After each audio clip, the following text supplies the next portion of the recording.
الحمد لله رب العالمين أشهد أن لا إله إلا الله وحده لا شريك له وأشهد أن سيدنا ومولانا محمدا عبده ورسوله صلى الله تبارك وتعالى عليه وعلى آله وأصحابه وذرياته أجمعين أما بعد فأعوذ بالله من الشيطان الرجيم بسم الله الرحمن الرحيم يا أيها النبي إنا أرسلناك شاهدا ومبشرا ونذيرا وداعيا إلى الله بإذنه وسراجا منيرا صدق الله مولانا العلي العظيم. محترم بھائیوں اور بزرگوں، اللہ تعالیٰ نے ان آیات مبارکہ میں پیغمبر علیہ السلام کی تعریف فرمائی ہے، تعارف فرمایا ہے، مقام اور منصب بتلایا ہے.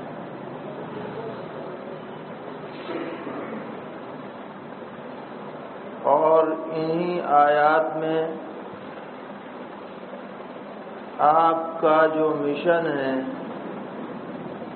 جس کے لیے آپ کی بعثت ہوئی، وہ مشن بھی واضح کیا گیا ہے. اور مقصد یہ ہے کہ اسے پڑھ کر اور سمجھ کر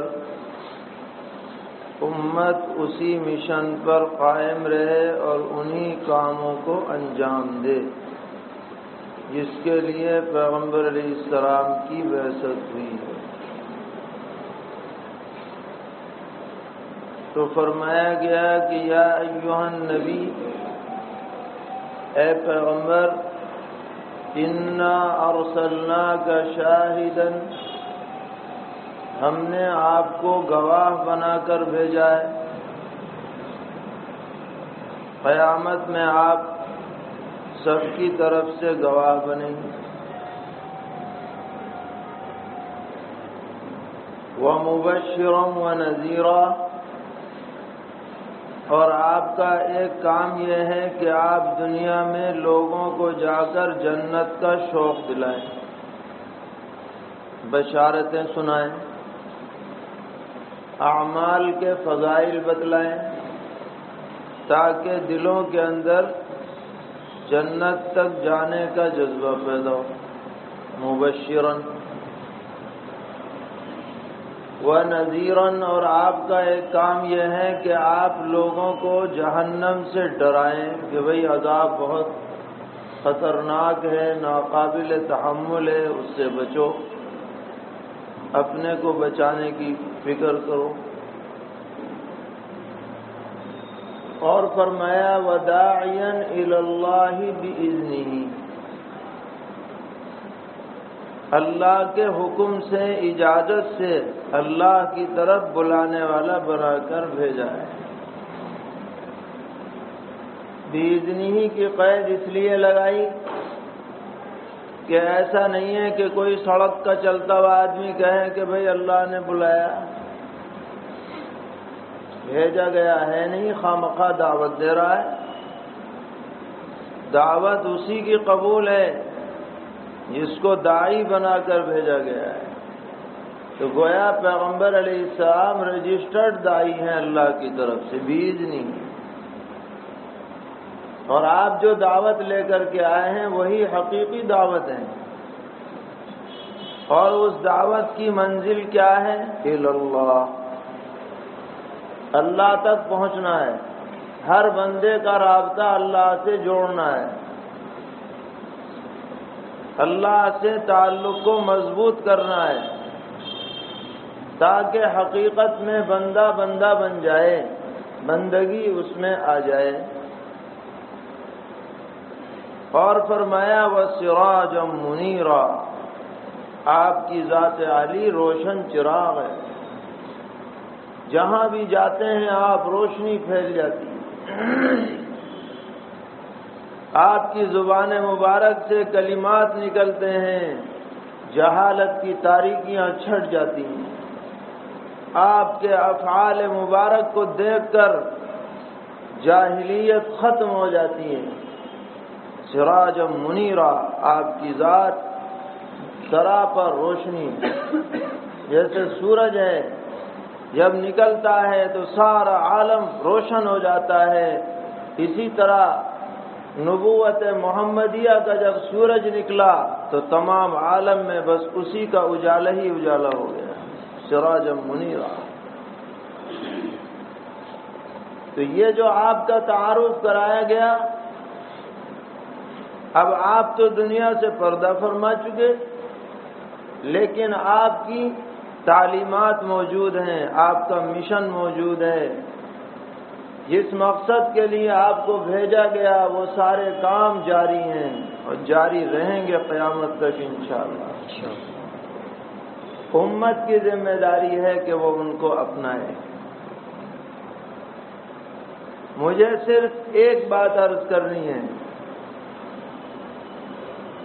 وہ یہ ہے کہ ایک ہوتی ہے منزل اور ایک ہوتا ہے منزل تک پہنچنے کا ذریعہ۔ منزل ہمیشہ مقصود ہوتی ہے اور ذریعہ وہ اپنی ذات کے اعتبار سے مقصود نہیں ہوتا۔ اس لیے ذرائع میں فرق ہو سکتا ہے، ذرائع میں تبدیلی ہو سکتی ہے۔ مثال کے طور پر آپ کو دلی جانا ہے، کہاں جانا ہے؟ دلی۔ اب دلی جانے کا ذریعہ ایک تو یہ ہے کہ آپ ٹرین سے چلے جائیں، ایک یہ ہے کہ ٹرین کا موقع نہیں ہے تو بس سے چلے جائیں، ایک یہ ہے کہ اللہ نے آپ کو وسعت دی ہے تو آپ ٹیکسی سے چلے جائیں۔ اسی طرح دلی تک پہنچنے کے راستے بھی الگ ہو سکتے ہیں۔ ایک راستہ وایا میرٹھ ہے، ایک راستہ وایا بڑوت بھی ہو سکتا ہے، کوئی لمبا بھی ہو سکتا ہے، کوئی چھوٹا بھی ہو سکتا ہے، لیکن مقصود کیا ہے؟ دلی پہنچنا ہے۔ راستے مقصود نہیں ہیں، راستے ذریعے ہیں، راستے مقصود نہیں ہیں، راستے ذریعے ہیں۔ اگر کوئی آدمی ذریعے کو مقصود بنا لے تو وہ ناقص کا ناقص رہ جائے، وہ منزل تک نہیں پہنچ پائے۔ مثال سمجھیے، آپ چھت پر جانا ہے، چھت پر جانا ہے، اس کے لیے سیڑھی لگی جی، آپ کی مرضی ہے کہ میں چھت پر جاؤں، یہ منزل ہے، اور سیڑھی کا استعمال یہ کیا ہے؟ ذریعہ ہے۔ کتنی سیڑھیاں ہیں اوپر جانے کے لیے؟ بتاؤ، ایک سیڑھی ادھر بھی ہے، ایک ادھر بھی ہے، ادھر بھی ہو، ادھر نہیں ہے۔ اب کوئی آدمی کہنے لگے کہ صاحب اگر اوپر جانا ہے تو اسی سیڑھی سے جانا پڑے گا، تب تو جانا سمجھا جائے گا، ورنہ تو تم جاؤ گے نہیں، تو آپ کیا کہیں گے؟ بتاؤ، کیا کہیں گے کہ تمہارے دماغ میں خلل ہو گیا؟ سیڑھی کیا ہے بھائی؟ اوپر پہنچنا ہے، جیسے بھی پہنچے۔ ایسا بھی ممکن ہے کہ ان سیڑھیوں کے علاوہ کوئی لکڑی کی سیڑھی لگا کے سیدھے ہی پہنچ جاؤ، ایسا بھی تو ممکن ہے۔ تو جو ذرائع ہیں اللہ تعالیٰ تک پہنچنے کے، جتنے ذرائع ہیں سارے ذرائع کی حیثیت رکھتے ہیں۔ مقصود وصول اللہ ہے، مقصود بندگی ہے، مقصود اطاعت ہے۔ کوئی ذریعے کو اگر اصل سمجھ جائے گا تو منزل سے محروم رہ جائے گا۔ مثلا سیڑھی ہے، اب وہ چھت تک تو پہنچتا نہیں، سیڑھی کو اترا چڑھا ہے، اوپر نہیں جاتا۔ سیڑھی کو مقصود بنا لیا تو اس کی زندگی کیا ہو جائے گی؟ ضائع ہو جائے گی۔ اسی طرح شریعت اصل منزل ہے۔ انسان کی زندگی میں دین آئے، اوپر سے نیچے تک، اندر سے باہر تک، ظاہر سے باطن تک، یہ اصل مقصود ہے۔ وما خلقت الجن والانس الا لیعبدون۔ یہ چیز پیدا ہو جائے، کسی بزرگ کی صحبت میں رہنے سے مقصد حاصل ہے۔ یہ چیز پیدا ہو جائے جماعت میں جانے آنے سے مقصد حاصل ہے۔ یہ چیز پیدا ہو جائے کسی مدرسے میں پڑھنے سے تو مقصد حاصل ہے۔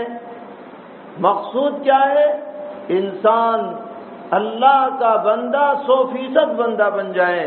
ساری محنتیں جو دین کے نام پہ ہو رہی ہیں سب کا لب لباب یہی، اور اسی کی دعوت دی جا رہی ہے، اللہ والے بن جاؤ، کونوا ربانیین، سب کے سب اللہ والے بن جاؤ، دین پر چلنے والے بن جاؤ، اللہ سے تعلق رکھنے والے بن جاؤ۔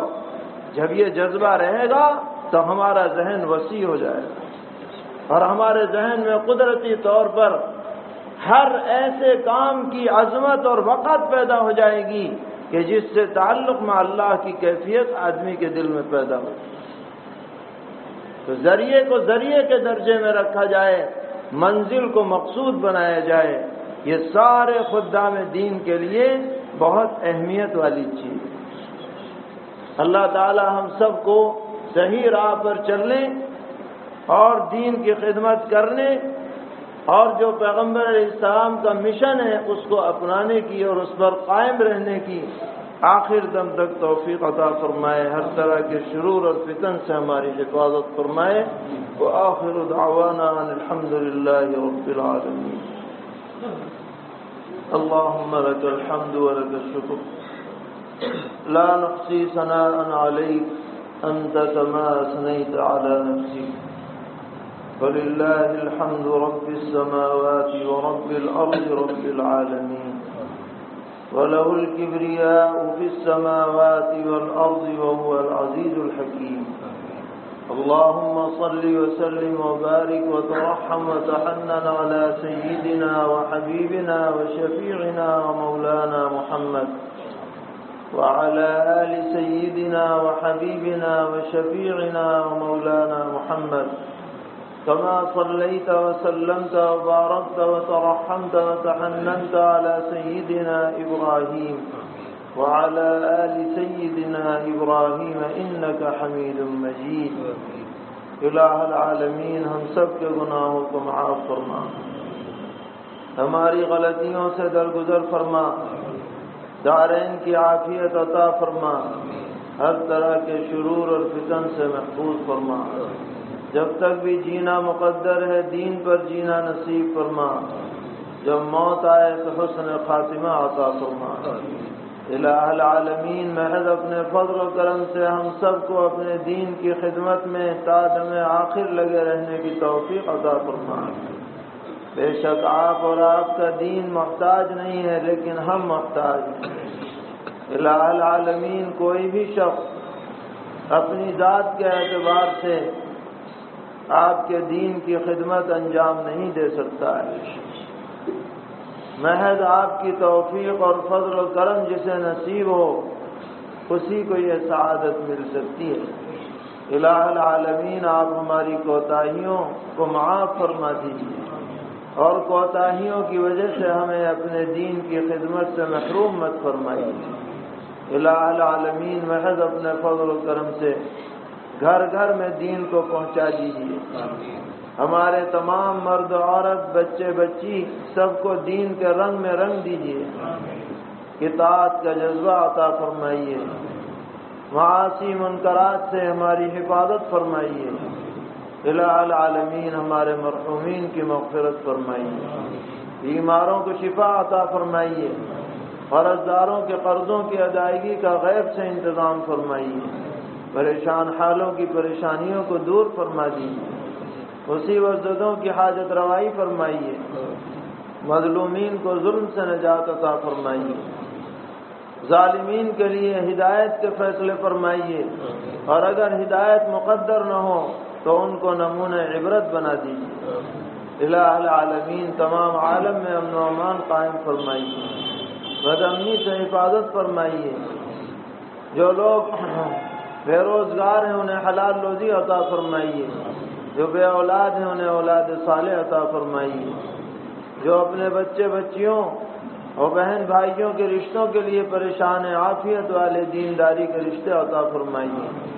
جن کے رشتے ہو چکے ہیں ان کو بآسانی اپنی تقریبات سنت شریعت کے مطابق انجام دینے کی توفیق عطا فرمائیے، جہاں جہاں بھی دینی خدمات اور نقل و حرکتیں ہو رہی ہیں ان سب میں برکتیں عطا فرمائیے، الہ العالمین تمام دینی تحریکات، مدارس، مساجد، معاہد، معابد سب کی حفاظت فرمائیے، اور ان دعاؤں کو اپنے حبیب صلی اللہ تعالی علیہ وسلم کی برکت سے قبول فرمائیے، صلی اللہ تعالی